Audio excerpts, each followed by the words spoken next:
3월 31일 오늘 만나 성경 말씀은 레위기 17장 10절에서 11절 말씀입니다. 이스라엘 집 사람이나 그들 중에 거류하는 거류민 중에 무슨 피든지 먹는 자가 있으면 내가 그 피를 먹는 그 사람에게는 내 얼굴을 대하여 그를 백성 중에서 끊으리니 육체의 생명은 피에 있음이라.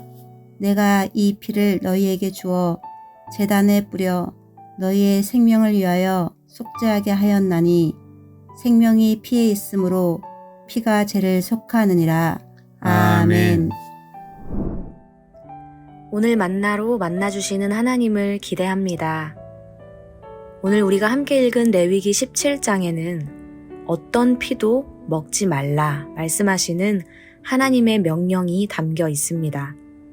이 명령은 같은 말씀 안에서 5번이나 반복되고 강조됩니다.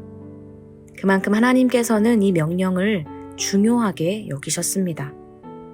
하지만 오늘날 하나님을 믿는 우리는 어떤가요? 이 명령 따라 살아가고 있으신가요? 순대, 선지해장국, 육회 등 하나님을 믿는다고 해서 이런 음식을 먹지 않는 경우는 드물죠. 게다가 당시 고대 중동 사회에서도 동물의 피를 섭취하는 것은 지극히 일반적인 문화였다고 합니다. 그렇기 때문에 피를 섭취한다는 것 자체가 몸에 크게 해롭다거나 당시 사회적인 관습 속에서 금지된 행동은 아니었습니다. 그럼에도 불구하고 하나님께서는 이렇게 말씀하셨습니다.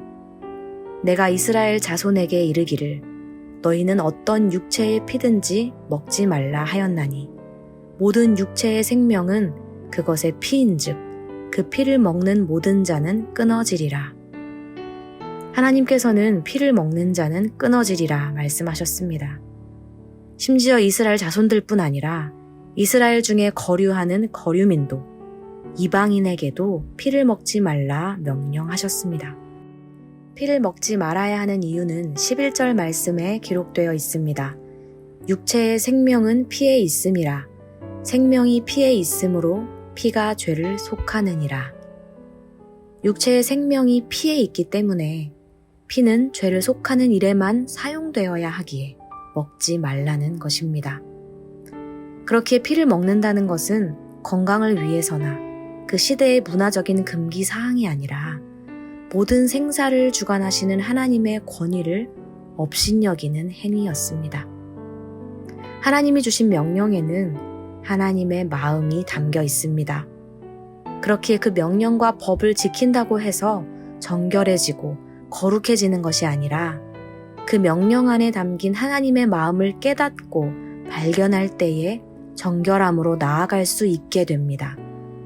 그렇다면 이 명령 안에 담긴 하나님의 마음은 무엇일까요? 어떤 피도 먹지 말라 명령하신 하나님께서는 그 아들 예수 그리스도를 이 땅에 보내셨습니다. 그리고 예수님께서는 말씀하셨습니다.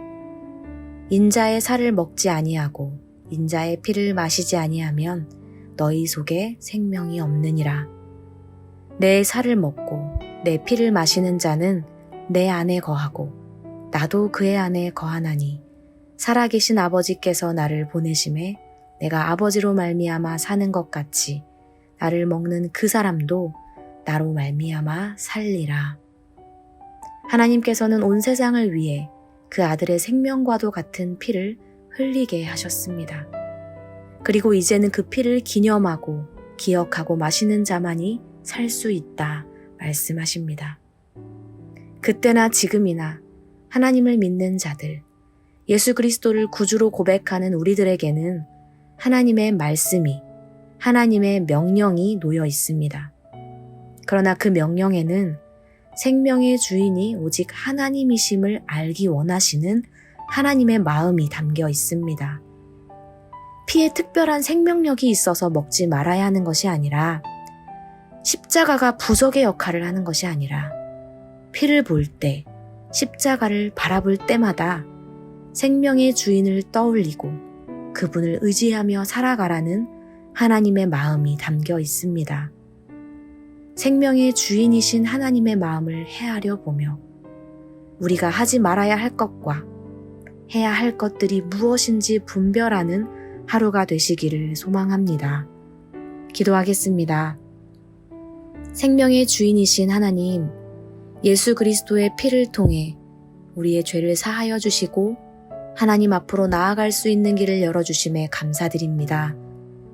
말씀을 읽고 묵상할 때마다 그 안에 담긴 하나님의 마음을 발견하게 하시고 우리의 삶 가운데 하나님의 뜻을 분별하는 오늘 하루 되게 하옵소서.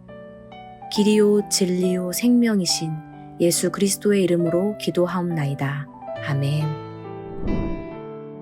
이제 2가지의 기도 제목으로 기도하겠습니다.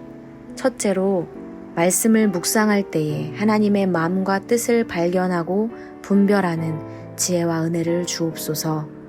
둘째로 사순절 피로회복 사역을 이어가고 있습니다.